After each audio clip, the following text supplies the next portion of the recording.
Warning, F-bombs are armed and may be dropped. The good news. My worst fears about the Virginia rally were not realized. There was no shooting. There was no attempt at a shooting. Something about like 1,000 or so guns that were known to be there might have had something to do with that.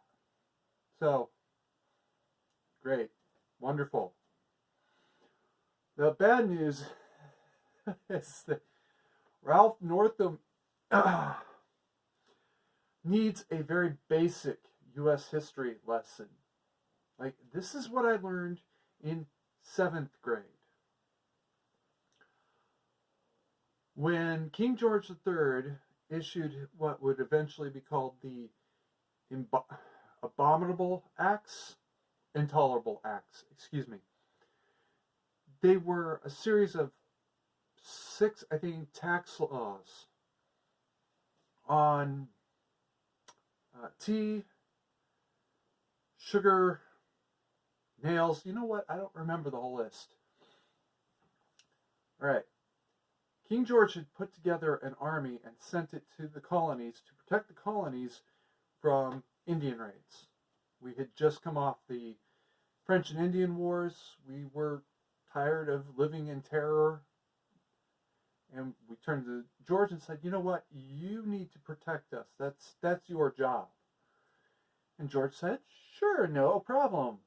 He sent the army over with the notifications that we would be getting taxed on these things. Now here's the really incredible part, the part that most Americans don't actually learn in 7th, 8th grade, or even in high school. All right, you got to get into at least college level history to hear this part.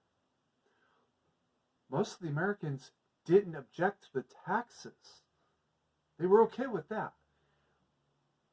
They didn't even really object to how the taxes were going to be spent, although some did. They were mostly upset because this came out of nowhere. This totally nowhere. No problem. The colonies put together a group of 5 men. One of them was Benjamin Franklin. I think he was in charge of it. Go back to London and tell the king, hey, this is kind of bullshit. We need to talk. And the amazing part is their job was not to say we're not going to pay these taxes, just we need to talk about these taxes. King George threatened to put Franklin and his party in prison if they ever came back.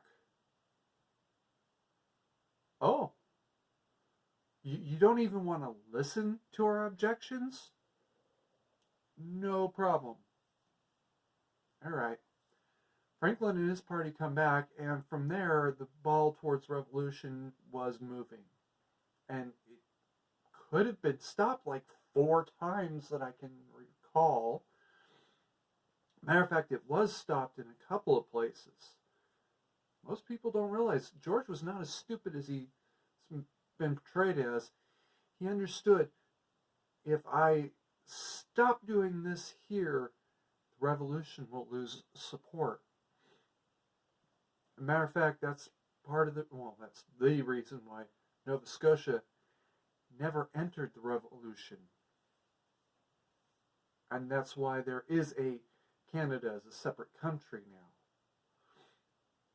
If George had not been smart and managed to keep Nova Scotia mollified, there wouldn't be a Canada now. There would be a United States that reaches from the U.S.-Mexican border to the North Pole. Ralph Northam has informed the people of Virginia that he doesn't care about the rally. The rally has no impact on his decision. He's going to push these laws through anyways.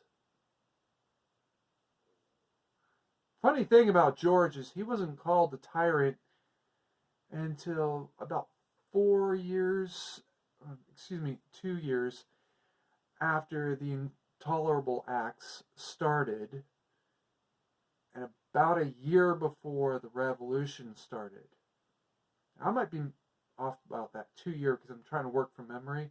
But I do remember the word tyrant was first used in print about a year before the revolution started.